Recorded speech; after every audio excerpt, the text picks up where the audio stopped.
అసలు ఈరోజు కేటీఆర్ ఒక సభలో మాట్లాడుతూ ఈ రేవంత్ పాలనలో అర్థమైపోతుంది గాడిద ఎవరు గుర్రం ఎవరు అంటాడు. గాడిద మరిగినట్టు కేటీఆర్ మరుగుతుంటే గాడిద ఎవరిని అడుగుంటారు? ప్రజలకు అర్థమైంది కదా ఉమ్, ఈ గాడిద లెక్కలు చేసింది ఎవరనేది. మనుషులు చేయరు కదా ఆ విధంగా. మనుషులు పోయి కాళేశ్వరాన్ని కట్టి కూల్చేటటువంటి డూప్లికేట్ ప్రాజెక్టులు కట్టరు కదా. ఆ, మనుషులే కదా చేయరు కదా, గాడిదలే చేస్తాయి అట్లా. గాడిదలే కదా మేకల్ని గొర్రెలని రైతులకు ఇచ్చినట్టు ఇచ్చి అమ్మేసుకొని దానికి సంబంధించినటువంటి ఫైళ్ళు మొత్తం గాయబ్ చేయడం. గాడిదలేగా చేసేది, మనుషులు కాదు కదా. ఇప్పుడు గాడిదలో ఎవరో తెలుస్తుంది.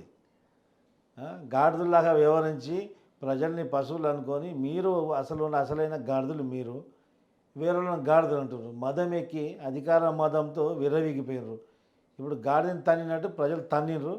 ఇప్పుడు కిందికి వచ్చి పడ్డాక అసలు గాడిద రూపం వాళ్ళ రూపం వాళ్ళు ఇప్పుడు గ్రహించారు. రైట్, మేము గాడిదలని ఇప్పుడు వాళ్ళు ఒప్పుకున్నారు అంతే. వాళ్ళకి నైతికత ఎక్కడుంది? ఇప్పుడు ప్రజల్లో తిరగమని చెప్పండి. ప్రజల్లో వాళ్ళు వచ్చి తిరిగితే వాళ్ళకి తెలుస్తుంది. ఇప్పుడు ఏ బహిరంగ సభ పెట్టినా ప్రజలకు వాళ్ళకి మధ్య 200 మీటర్ల దూరం ఉంటుంది. ప్రజలకు పొమ్మని చెప్పండి. గాంధీ నుంచి ఉమ్మేస్తారు ముఖం పైన. ఏం చేసినావు రా బాయ్ ఇన్ని రోజులు అని చెప్పేసి. 10 సంవత్సరాల నుంచి ఒక వ్యక్తిని, ఒక సామాన్యుని కలిసే పర్మిషన్ లేదు. ఒక ముఖ్యమంత్రి కానీ మంత్రులు కానీ కలిసే ఒక అవకాశం లేకుండా పోయింది. అదే కాకుండా ఇష్టంలో రాష్ట్రం అంతా సర్వనాశనం పట్టించి అప్పుల కుప్ప చేసి మొత్తం తాగుబోతు తెలంగాణ చేసి ఈరోజు ఎదుటి గాడిద కుక్క గుర్రం అంటే ఏమవుతుంది? అవన్నీ నీకే వర్తిస్తాయి. వీళ్ళు ఫ్రస్ట్రేషన్లు అయిపోయినారు, మొత్తం పోయింది.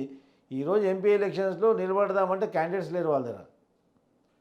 ఇలా గతి ఎడికి పోయిందంటే మేము తన్నేళ్ళు కొట్టేసిన కాసాని జ్ఞానేశ్వర్ లాంటివి తీసుకుపోయి ఎంపీలు ఎవడరా పోయి బతిమలాడుతున్నట.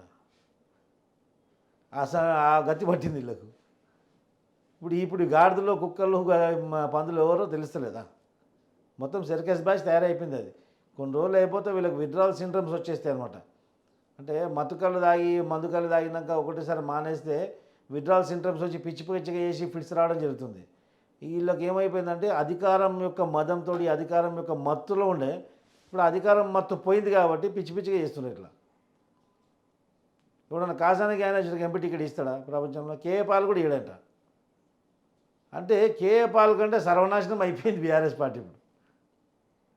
ఆ విధంగా వీళ్ళకు మతి స్థిమితం లేదు. ఈరోజు మొత్తం మెంటల్ బ్యాలెన్స్ కోల్పోయినారు కేటీఆర్ మొత్తం బీఆర్ఎస్ పార్టీ అంతా. ఇష్టం వచ్చిన వ్యాఖ్యలు చేస్తున్నారు. కొద్ది రోజులు అయితే వాళ్ళు ఏమవుతారో తెలియదు. బహుశా వాళ్ళు ఆత్మహత్య చేసుకున్నా మనం ఆశ్చర్యపోవాల్సిన విషయం కాదు. అంటే మీరు పాల్తో పోల్చారా? Paul is far better than BRS party now. ఇప్పుడు బాబు మోహన్ కూడా వెళ్ళి అక్కడ చేరాడు కానీ బీఆర్ఎస్లోకి చెప్తున్నా కదా. బాబు మోహన్ ఇక్కడ చెందినోడు. కేసీఆర్ తోటి బావా బామ్మది వరుస ఇద్దరిది. బావ అనేది కేసీఆర్కి.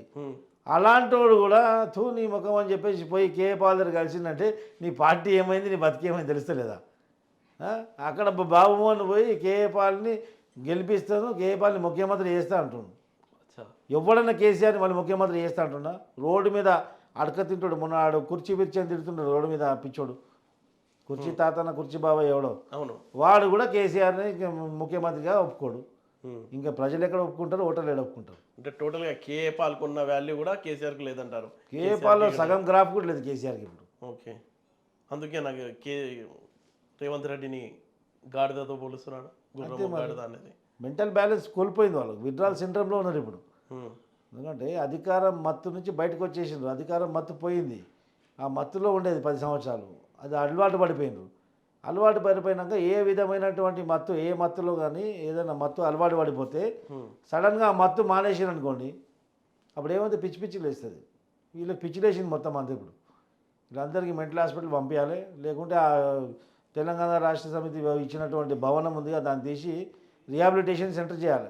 ఇట్లా మత్తుతోటి పిచ్చిపోయిన వాళ్ళని, మత్తు మందు తాగి పిచ్చి లేచిన వాళ్ళని, ఈ మెంటల్ పేషెంట్లు. ఎందుకంటే అక్కడ పొల్యూషన్ ఎక్కువైపోయింది ఎర్రగడ్డలో.